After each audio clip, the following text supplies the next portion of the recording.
Hey everyone, स्वागत करता हूं आप सबका एक बार फिर से बिहार बोर्ड के number 1 channel Bihar board study पे। जी दोस्तों, यानी आज के क्लास में हम लोग कवर करेंगे इंटरमीडिएट एग्जामिनेशन 2022 यानी एनुअल एग्जाम के लिए पॉलिटिकल साइंस का मॉडल पेपर को कवर करेंगे, जो आपके बिहार बोर्ड के पैटर्न पर आधारित है। आपको बता दें, ये मॉडल पेपर कई अनुभव शिक्षकों द्वारा तैयार किया गया है। इसमें सभी यानी गेस्ट क्वेश्चन है, इसमें 100 गेस्ट क्वेश्चन को यानी कलेक्ट किए हैं, जो आपके फाइनल एग्जाम 2022 में आपको देखने को मिलेंगे। ठीक है, अगर आप पूरी तरह से इस मॉडल सेट को 100 क्वेश्चन में अगर 100 आप सॉल्व कर देते हैं तो आप समझ जाइए कि आपका तैयारी जो है बहुत ही यानी ऊंचा लेवल का यानी हो चुका है। अब आपको निश्चिंत रहना है, ज़्यादा से ज़्यादा आपको रिवीजन करने की जरूरत, क्योंकि एग्जाम का टाइमिंग जो है ये बहुत करीब आ गया है। ठीक है, तो चलेगा शुरू करते हैं। उससे पहले आप लोगों से मेरा एक छोटी सी रिक्वेस्ट रहेगा कि अभी तक अगर आप मेरे चैनल को सब्सक्राइब नहीं किए हैं तो चैनल को सब्सक्राइब कर लेंगे और साथ में अपने दोस्तों में एक बार जम करके शेयर कर देंगे। ठीक है, और साथ में आप लोग ये भी बताइएगा कि आप लोग कितने सारे क्वेश्चन जो है अपने से यानी सॉल्व किए हैं, कमेंट सेक्शन में आप लोग जरूर बताइएगा। ठीक है, तो हम लोग कवर करेंगे यानी खंड अ को। ठीक है, खंड अ को कवर करेंगे, जिसमें वस्तुनिष्ठ प्रश्न रहता है। ठीक है, इसमें देखिएगा कुछ निर्देश है, 1 से लेकर 100 तक का आपका प्रश्न रहेगा। ठीक है, जिसमें से आपको यानी कितना क्वेश्चन का जवाब देना है, यानी 50 प्रश्न का ही आपको मार्कशीट पर आपको यानी चिन्हित करना होता है। राइट, तो चलिए पहला क्वेश्चन आपके स्क्रीन पे देखेंगे। जो पहला क्वेश्चन आपके स्क्रीन पे आ गया है, ध्यान से देखिएगा क्वेश्चन को अच्छे से, उसके बाद आप इसका आंसर बताइएगा। पहला क्वेश्चन आपका, भारतीय संविधान को कब लागू किया गया था? 2019 के एनुअल एग्जाम में क्वेश्चन पूछा गया है। पहला 26 जनवरी 1950, 26 जनवरी 1951, 26 जनवरी 1952 या इनमें से कोई नहीं। तो सभी को पता होगा कि 26 जनवरी 1950 को यानी अपना संविधान जो लागू किया गया था, यानी ऑप्शन आपका ए राइट आंसर हो जाएंगे। नेक्स्ट सवाल आपके स्क्रीन पे आ गया, दूसरा नंबर सवाल देखिएगा। 1930 में गांधी जी ने किस आंदोलन की शुरुआत की थी? पहला आपका सविनय आग आंदोलन, दूसरा भारत छोड़ो, तीसरा स्वराज दल, चौथा आपका असहयोग आंदोलन। तो आपको पता होगा 1930 में जो है सविनय आग आंदोलन यानी क्या किया था, यानी सविनय आग आंदोलन की यानी शुरुआत किया था। ठीक है, उसके बाद भारत छोड़ो आंदोलन ये आपका बताइए होगा 1942 में। सब आंदोलन के बारे में आपको बता देंगे। स्वराज आंदोलन ये आपका 1923 में। उसके बाद आपका असहयोग आंदोलन तो आपको पता ही होगा, यानी आपका 1920 में होगा, ये 1920 में असहयोग आंदोलन। ठीक है, चलिए फिर नेक्स्ट क्वेश्चन देखेंगे। तीसरा क्वेश्चन जो आपके स्क्रीन पे, भारत के प्रथम उपराष्ट्रपति कौन थे? पहला डॉक्टर एस राधा कृष्ण था, डॉक्टर जाकिर हुसैन था, वीवी गिरी था आपका इनमें से, चौथा आपका इनमें से कोई नहीं। तो बताइए इसका आंसर क्या होगा? 3 नंबर सवाल का आंसर बताना है। भारत के प्रथम उपराष्ट्रपति कौन थे? बिल्कुल आपको इसका आंसर डेफिनेटली पता होना चाहिए। तो भारत के प्रथम उपराष्ट्रपति जो थे डॉक्टर एस राधा कृष्ण, यानी डॉक्टर सर्वपल्ली राधाकृष्ण है। ऑप्शन आपका ए राइट आंसर हो जाएंगे। नेक्स्ट सवाल देखिएगा आपके स्क्रीन पे, भारत में द्वितीय आम चुनाव कब हुआ? भारत में द्वितीय आम चुनाव कब हुआ था? पहला आपका 1952, दूसरा आपका 1955, तीसरा आपका 1957, चौथा आपको 1960। तो आपको पता होगा भारत में द्वितीय आम चुनाव जो हुआ था यानी कब हुआ था? बिल्कुल आपको आंसर इसका करेक्ट होगा, यानी ऑप्शन आपका सी राइट आंसर हो जाएगा, क्योंकि 1957 में हुआ था और पहला जो हुआ था आम चुनाव 1952 में हुआ था। तो हम 5 साल के बाद ही होता है ये आम चुनाव। ठीक है, तो कितना हो गया? दूसरा 1957 में। और ये आपका 2014 2013 यानी एनुअल एग्जाम में आपका फाइनल एग्जाम में पूछा गया प्रश्न। ठीक है, नेक्स्ट सवाल देखिएगा आपके स्क्रीन पे, भारतीय संविधान का निर्माण किसने किया था? पहला doctor Bhimrao Ambedkar, doctor Rajendra Prasad, doctor Sachidanand Sinha, चौथा आपका विधानसभा। तो बताइएगा 5 नंबर सवाल का आंसर बताइए, और इसका आंसर आपको डेफिनेटली पता होना चाहिए। फटाफट आप लोग बताएंगे इसका आंसर क्या होगा। भारतीय संविधान का निर्माण यानी किसने किया था? भारतीय संविधान का निर्माण जो है ये किसने किया था? तो ये किया था डॉक्टर भीमराव अंबेडकर ने किया था, यानी ऑप्शन आपका ए राइट आंसर हो जाएंगे। नेक्स्ट सवाल देखिएगा आपके स्क्रीन पे, मुस्लिम लीग की स्थापना यानी कब हुआ था? 2012 के एनुअल एग्जाम पूछा गया, 2014 में भी, 2018 में भी, 2019 में भी। तो आपको बताना पहला 1905, 1906, उसके बाद आपका दिया हुआ 1907, 1908। तो बताइए मुस्लिम लीग की जो स्थापना हुआ था वो 1906 में हुआ था, आपको पता ही होगा, यानी ऑप्शन आपका बी राइट आंसर हो जाएंगे। ठीक है, चलिए नेक्स्ट सवाल देखिएगा आपके स्क्रीन पे, 1885 में राजनीतिक दल की स्थापना हुआ था, यानी किस राजनीतिक दल की स्थापना हुआ था? 2014 का एनुअल एग्जाम पूछा गया, 2018 के भी एनुअल एग्जाम में पूछा गया। तो आपको पता होगा 1885 में जो है वो भारतीय राष्ट्रीय कांग्रेस की स्थापना हुआ था। इसका आंसर आपका ए राइट आंसर हो जाएगा। ठीक है, मुस्लिम लीग का स्थापना आपको तो पता ही होगा कि 1906 में मुस्लिम लीग का स्थापना हुआ था। ठीक है, उसी तरह आपको बीजेपी का भी पता है 1980 में हुआ था। उसके बाद आपको जनता पार्टी का भी पता है 1977 में। तो देखिए एक क्वेश्चन में आपको 3 से 4 क्वेश्चन यानी सॉल्व हो जाता है, तो इससे बड़ी क्या बात हो सकती है। चलिए 8वां नंबर क्वेश्चन देखिएगा आप लोग, पहली लोकसभा में निर्वाचित सदस्यों की संख्या कितनी है? 550, 543, 500 या आपका 489। तो बताइए 8 नंबर सवाल का आंसर बताना है। पहली लोकसभा में निर्वाचित सदस्य की जो संख्या है ये कितनी है? फटाफट बताएंगे। 8 नंबर सवाल का आंसर आपका 489 यानी ऑप्शन आपका डी राइट आंसर हो जाएंगे। नेक्स्ट सवाल देखिएगा, भारतीय राष्ट्रीय कांग्रेस पार्टी की स्थापना कब हुई थी? 2012 के एनुअल एग्जाम पूछा गया है, 2013 के एनुअल एग्जाम में पूछा गया, 2019 के भी एनुअल एग्जाम में पूछा गया है। तो बताइए इसका आंसर क्या होगा? 9 नंबर सवाल का आंसर बताना है, और इसका आंसर आपका डेफिनेटली आपको पता होगा, यानी इसका आंसर आपका 1885 यानी ऑप्शन आपका डी राइट आंसर हो जाएंगे। चलिए ए होम नामक अंग्रेज किस राजनीतिक दल की स्थापना किया था?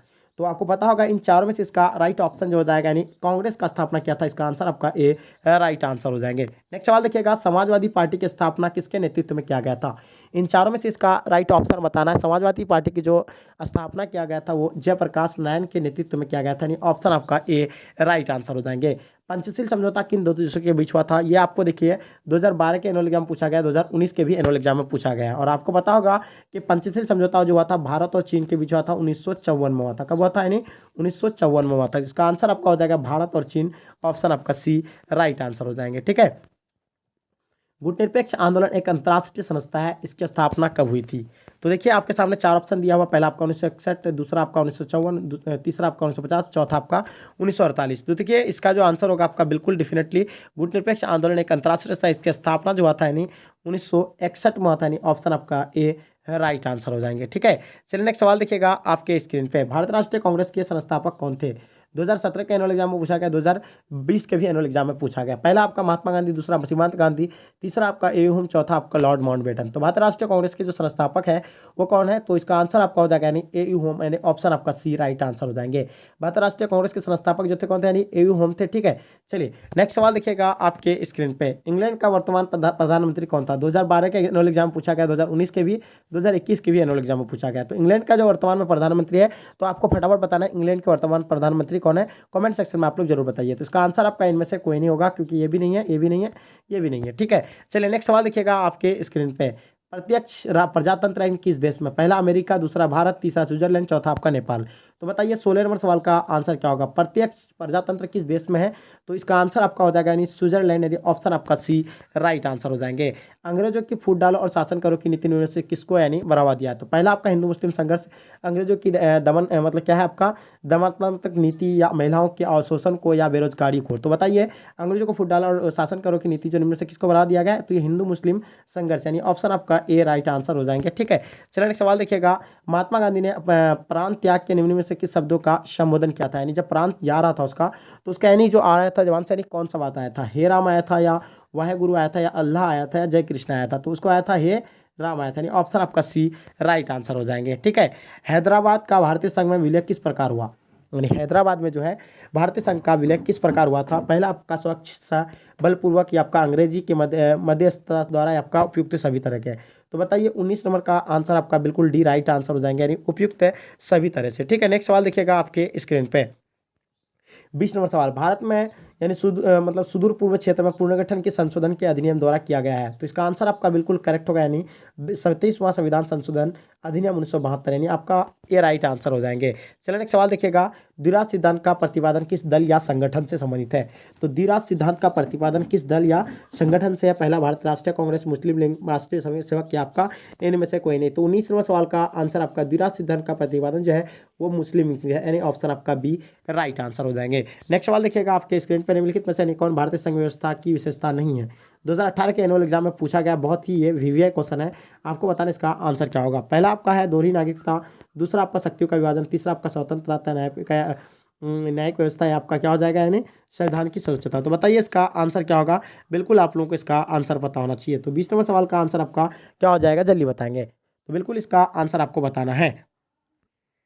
तो इसका आंसर आपका बिल्कुल एब्सोल्युटली यानी करेक्ट आंसर है इसका दोहरी नागरिकता, यानी ऑप्शन आपका ए राइट आंसर हो जाएंगे। नेक्स्ट सवाल देखिएगा आपके स्क्रीन पे, भारतीय संघीय व्यवस्था की में से यानी कितने शक्तियाँ प्राप्त है? जल्दी बताएंगे इसका आंसर क्या होगा, फटाफट बताएंगे। भारतीय संघीय व्यवस्था में किसे अधिक शक्तियाँ प्राप्त है? केंद्र को है, राज्यों को है, या जिलों को, या आपका इनमें से कोई नहीं। तो बताइए 21 का आंसर क्या होगा? बिल्कुल आप लोगों का आंसर एब्सोल्युटली यानी करेक्ट होना चाहिए। तो भारतीय संविधान मतलब भारतीय संघीय व्यवस्था में सबसे अधिक जो प्राप्त है तो वह किसको है? केंद्र को, यानी ऑप्शन आपका ए राइट आंसर हो जाएंगे। किस राज्य को हाल ही में व्यक्त कर 29वां राज्य के रूप में बनाया था? तो आपको पता होगा 2014 में जो है यानी किससे अलग किया था? यानी आंध्र प्रदेश से अलग यानी तेलंगाना को किया था। ठीक है, जो 29वां राज्य के रूप में बना था, लेकिन जो अभी जो है कुल 28 ही राज्य है, क्योंकि अभी जो है जम्मू कश्मीर को यानी और लद्दाख को क्या नए केंद्र शासित प्रदेश के रूप में बनाया गया है। ठीक है, जो पहले राज्य था जम्मू कश्मीर। तो ये देखिएगा इसका आंसर आपका आंध्र प्रदेश हो जाएगा, ऑप्शन ए राइट आंसर हो जाएंगे। चलिए देखिएगा केंद्र राज्य संबंधों का प्रमुख अड़चन क्या रही है? 2018 के एनुअल एग्जाम में पूछा गया, राज्यपाल की भूमिका, अनुच्छेद 356, राज्यों की केंद्र पर निर्भरता, या इनमें से कोई नहीं। तो बताइए 23 नंबर सवाल का आंसर क्या होगा? और इसका आंसर आपका एब्सोल्युटली यानी करेक्ट होना चाहिए। तो इसका आंसर जो हो जाएगा आपका ऑप्शन डी राइट आंसर हो जाएंगे। ठीक है, तो इसका आंसर आपका क्या हो जाएगा? बिल्कुल correct answer option D right answer हो जाएंगे। चलिए नेक्स्ट सवाल देखिएगा, 24 नंबर सवाल आपके स्क्रीन पे। सौराष्ट्र किस राज्य का अंग है? पहला आपका महाराष्ट्र, दूसरा राजस्थान, तीसरा आपका देखिएगा कर्नाटक, या चौथा आपका गुजरात। तो बताइए इसका आंसर क्या होगा? सौराष्ट्र जो है किस राज्य का अंग है? इन चारों में से इसका राइट ऑप्शन आपका हो जाएगा, यानी Gujarat will be the right answer हो जाएंगे। ठीक है, चलिए नेक्स्ट सवाल देखिएगा आपके स्क्रीन पे। 25 नंबर सवाल, संविधान के किस अनुच्छेद में केंद्र और राज्यों के बीच विधायी संबंधों का उल्लेख है? पहला आपका अनुच्छेद 245, अनुच्छेद 240 से 250, या अनुच्छेद 352 से 360, या इनमें से कोई नहीं। तो इसका आंसर आपका हो जाएगा, यानी बिल्कुल करेक्ट आंसर होगा अनुच्छेद 245 से 255, यानी ऑप्शन आपका ए राइट आंसर हो जाएंगे। चलिए नेक्स्ट सवाल देखिएगा, बजट का संबंध किस पक्ष के साथ है? 2018 के एनुअल एग्जाम में पूछा गया है, बहुत ही वीवीआई क्वेश्चन है। इन चारों में से इसका राइट ऑप्शन बताना। पहला आया है, वे है, आई एम वे, इनमें से कोई नहीं। तो आपको पता होगा बजट का संबंध जो है किस पक्ष के साथ है, यानी आई एम वे के साथ, यानी ऑप्शन आपका सी राइट आंसर हो जाएंगे। चलिए नेक्स्ट सवाल देखिएगा, द्वितीय पंचवर्षीय योजना का कार्यकाल क्या था? इन चारों में से इसका राइट ऑप्शन बताना, जो 2019 के एनुअल एग्जाम में पूछा गया है, और इसका आंसर आपको डेफिनेटली यानी पता ही होगा। तो 27 नंबर सवाल का आंसर आपको बताना, बिल्कुल आप लोगों का आंसर एब्सोल्युटली यानी करेक्ट होगा, यानी 1956 से 1961, option B will be the right answer हो जाएंगे। ठीक है, चलिए नेक्स्ट सवाल देखिएगा आपके स्क्रीन पे। भारत में वित्तीय वर्ष यानी होता है, 2019 के एनुअल एग्जाम में एक क्वेश्चन पूछा गया है, और इसका आंसर आपको डेफिनेटली आना चाहिए। तो देखिए, भारत में वित्तीय वर्ष जो होता है वो 1 अप्रैल से यानी 31 मार्च तक होता है, यानी ऑप्शन आपका सी राइट आंसर हो जाएंगे। अमूल का संबंध निम्नलिखित में से यानी किससे था? इन चारों में से इसका राइट ऑप्शन बताना, फटाफट आप लोग कमेंट सेक्शन में बताइएगा। तो इसका आंसर जो हो जाएगा आपका, यानी दूध उत्पादन से, यानी ऑप्शन आपका बी राइट आंसर हो जाएंगे। ठीक है, चलिए नेक्स्ट सवाल देखिएगा, किस दशक से भारतीय अर्थव्यवस्था में राज्य की भूमिका यानी ये भूमिका को सीमित कर दिया गया है? पहला आपका 1960 वाली दशक से, या 1970 वाली दशक, या 1980 वाली दशक, या 1990 वाली तो दशक। तो बताइएगा 30 नंबर सवाल का आंसर क्या होगा? बिल्कुल आप लोगों का आंसर एब्सोल्यूट यानी करेक्ट होना चाहिए, जल्दी बताएंगे इसका आंसर क्या होगा। तो बिल्कुल सही और सटीक आंसर आना चाहिए सभी का। तो इसका आंसर आपका हो जाएगा, यानी 1970 वाली दशक, ऑप्शन बी राइट आंसर हो जाएंगे। चलिए एक सवाल देखिएगा, निम्नलिखित में से यानी कौन सा एक संवैधानिक संस्था नहीं है? पहला आपका नीति आयोग, दूसरा वित्त आयोग, जो तीसरा आपका असंघ लोक सेवा आयोग, या आपका चुनाव आयोग। तो इसका आंसर आपका हो जाएगा, यानी NITI Aayog, option A right answer हो जाएंगे। भारत में पंचवर्षीय योजना की शुरुआत कब हुई थी? 1956 में, 1955 में, 1951 में, या 1950 में? तो बताइएगा, भारत में पंचवर्षीय योजना की जो शुरुआत हुआ था ये 1950 में होता है, यानी ऑप्शन आपका डी राइट आंसर हो जाएंगे, क्योंकि 2019 के एग्जाम में पूछा गया प्रश्न है। ठीक है, भारत में प्रथम पंचवर्षीय योजना का कार्यकाल क्या रहा है? तो आपको पता ही होगा कि प्रथम पंचवर्षीय योजना आपका यानी 1951 से लेकर 56 तक था, और दूसरा आपका 1956 से यानी 1900 कब तक होगा, यानी 1956 से 1961 तक होगा। ये आपको पहले बता दिया कि 1951 से 1956, 56 से 61। ठीक है, तो यानी ये 5-5 साल का होता है। ठीक है, तो इसका आंसर आपका बी राइट आंसर हो जाएंगे। प्रथम पंचवर्षीय योजना 1951 से 56। प्रथम पंचवर्षीय योजना का में कुल कितने रुपए की यानी व्यय हुआ था, यानी कुल कितने रुपया खर्चा हुआ था? तो इसका आंसर आपका हो जाएगा 3,870 करोड़ रुपये, यानी ऑप्शन आपका ए राइट आंसर हो जाएंगे। ठीक है, किस पंचवर्षीय योजना को औद्योगिक एवं परिवहन योजना के नाम से भी जाना जाता है? तो इन चारों में से इसका राइट ऑप्शन बताना। 35 नंबर सवाल का आंसर आपका हो जाएगा, यानी प्रथम पंचवर्षीय योजना, ऑप्शन आपका ए राइट आंसर हो जाएंगे। ठीक है, नहीं, किस पंचवर्षीय योजना को औद्योगिक एवं परिवहन योजना के नाम से जाना जाता है? तो इसका आंसर आपका द्वितीय पंचवर्षीय योजना ही होगा। ठीक है, या आपका क्या होगा? 35 का आंसर आपको बताना है, जल्दी बताइएगा। बिल्कुल सही और सटीक आंसर आना चाहिए, इसका आंसर आपका बिल्कुल करेक्ट होगा। ठीक है, चलिए नेक्स्ट सवाल देखिएगा आपके स्क्रीन पे। किस पंचवर्षीय योजना को कृषि एवं सिंचाई आधारित उद्योग के नाम से जाना जाता है? तो इन चारों में से इसका राइट ऑप्शन बताना है। इसका आंसर आपको डेफिनेटली पता ही होगा। इसका आंसर हो जाएगा प्रथम पंचवर्षीय योजना, यानी ऑप्शन आपका ए राइट आंसर हो जाएंगे। भारत में नियोजन व्यवस्था किस देश की नियोजन व्यवस्था से प्रभावित है? तो संयुक्त राज्य अमेरिका है, दूसरा संयुक्त संघ है फ्रांस, या आपका ब्रिटेन है। तो इसका आंसर आपका हो जाएगा संयुक्त राज्य अमेरिका, ऑप्शन आपका A will be the right answer हो जाएंगे। नेक्स्ट सवाल देखिएगा आपके स्क्रीन पर, निम्नलिखित में से यानी किसके सिफारिश पर भारत में योजना आयोग का गठन किया गया था? इन चारों में से इसका राइट ऑप्शन बताना है। 38 नंबर सवाल का आंसर बिल्कुल आपका करेक्ट होगा। तो इसका आंसर जो हो जाएगा आपका, यानी आर्थिक कार्यक्रम समिति, यानी ऑप्शन आपका ए राइट आंसर हो जाएगा। भारत में नई आर्थिक नीति की शुरुआत यानी किस प्रधानमंत्री ने किया था? 2013 के एनुअल एग्जाम में क्वेश्चन पूछा गया, और इसका आंसर आपको बिल्कुल पता होना चाहिए। तो भारत में नई आर्थिक नीति की शुरुआत जो किया गया था वो वीपी सिंह के द्वारा किया गया था, यानी ऑप्शन आपका डी राइट आंसर हो जाएंगे। ठीक है, चलिए नेक्स्ट सवाल देखिएगा आपके स्क्रीन पर। राष्ट्रीय विकास परिषद का अध्यक्ष कौन है? 2014 के एनुअल एग्जाम में, 2020 के भी एग्जाम में पूछा गया है। तो इन चारों में से इसका राइट ऑप्शन आपको बताना है। इसका आंसर आपका क्या हो जाएगा? डेफिनेटली आपको पता ही होगा। ठीक है, चलिए, तो इसका आंसर आपका भारत राष्ट्रीय विकास की जो है, इसका आंसर आपका प्रधानमंत्री होगा, यानी ऑप्शन सी राइट आंसर हो जाएंगे। बांग्लादेश का निर्माण जो है कब हुआ था? तो बांग्लादेश के बारे में आपको पता ही होगा कि 1951 में इसका यानी स्थापना होती है, ऑप्शन आपका बी राइट आंसर हो जाएंगे। नेक्स्ट सवाल देखिएगा आपके स्क्रीन पे। भारत द्वारा दूसरा सफल परमाणु परीक्षण यानी कब किया गया था? भारत द्वारा जो है दूसरा सफल परमाणु परीक्षण यह कब किया था? पहला आपका 1951 में, 1974 में हुआ था, दूसरा आपका 1998 में हुआ था। तो बताइएगा, भारत में दूसरा के बारे में बता रहा, तो ये 1998 में किया था, और ये कहाँ हुआ था आपका? यानी पोखरण में हुआ था। कहाँ पे? यानी पोखरण जो आपका राजस्थान में। चलिए नेक्स्ट सवाल देखिएगा आपके स्क्रीन पे, स्वतंत्र के बाद भारत यानी अपनी नीतियों का संचालन निम्न में से किन नीतियों द्वारा किया गया था? इन चारों में से इसका राइट ऑप्शन बताना है। चलिए फटाफट आप लोग बताइएगा, इसका आंसर बिल्कुल करेक्ट होगा, यानी उपयुक्त में से सभी। ठीक है, जनता है मतलब क्या है आपका, जनतंत्रीय समाजवाद की स्थापना, भारतीय समाज की व्यवस्था एवं आधुनिक सामाजिक व्यवस्था के बीच की समानता, ये आपका वसुधैव कुटुंब का सूत्र है, आपका उपयुक्त सभी। तो इसका आंसर आपका बिल्कुल उपयुक्त सभी राइट आंसर हो जाएंगे। चलिए नेक्स्ट सवाल देखिएगा 44 नंबर सवाल, भारतीय संविधान के किस अनुच्छेद में विदेश नीति संबंधित दिशा का निर्देश दिया गया है? तो 44 का आंसर आपको बताना है। तो इसका आंसर आपका बिल्कुल अनुच्छेद 51 यानी ऑप्शन आपका डी राइट आंसर हो जाएंगे। चलिए नेक्स्ट सवाल देखिएगा आपके स्क्रीन पे, अनुच्छेद 51 के अंतर्गत भारतीय विदेश नीति के किन किन आदर्शों का वर्णन है? पहला अंतर्राष्ट्रीय, दूसरा राष्ट्रीय के साथ न्यायपूर्वक एवं संपूर्ण समानता, या आपका अंतर्राष्ट्रीय कानून का पालन या उपयुक्त सभी।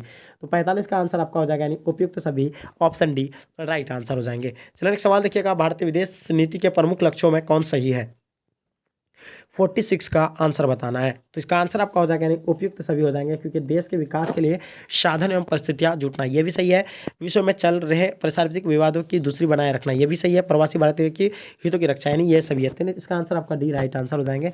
चलिए नेक्स्ट सवाल देखिएगा, भारतीय विदेश नीति के प्रमुख लक्ष्यों के संबंध में से कौन सही है? इन चारों में से इसका राइट ऑप्शन आपका हो जाएगा यानी उपयुक्त सभी हो जाएंगे। ठीक है, नस्ली भेदभाव भी होगा, मानवाधिकार का होगा, आपको उपनिवेशवाद का विरोध भी होगा।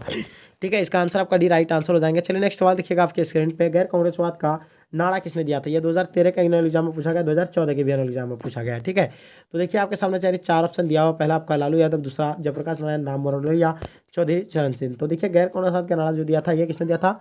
राम मनोहर लोहिया ने दिया था, यानी ऑप्शन आपका सी राइट आंसर हो जाएंगे। चलिए देखिएगा 1967 के आम चुनाव के बाद बिहार में किस पार्टी के नेतृत्व की सरकार बनी थी? तो पहला आपका दिया हुआ कांग्रेस पार्टी, लोकदल, या आपका भारतीय क्रांतिक दल, या आपका वामपंथी दल। तो इसका आंसर आपका हो जाएगा यानी कांग्रेस दल राइट आंसर हो जाएंगे। ठीक है, चलिए नेक्स्ट सवाल देखिएगा आपके स्क्रीन पे, 1967 के आम चुनाव में निम्न किन राज्यों का विधानसभा में कांग्रेस को बहुमत नहीं मिली थी? पहले बताइए, बिहार विधानसभा में, या उत्तर प्रदेश, या पश्चिम बंगाल विधानसभा, या कहीं बताएंगे। इसका आंसर आपका हो जाएगा यानी डी राइट आंसर हो जाएंगे। ठीक है, भारत में गैर कांग्रेस सरकार के पहले प्रधानमंत्री कौन थे? तो इन चारों में से इसका राइट ऑप्शन बताना है। 2018 के एनुअल एग्जाम में पूछा गया प्रश्न है। तो इसका आंसर आपका मोरारजी देसाई, यानी ऑप्शन आपका ए राइट आंसर हो जाएंगे। केंद्र में जनता पार्टी किस वर्ष यानी सत्ता में आई थी? तो केंद्र में जनता पार्टी जो आई थी यानी कब हुई थी?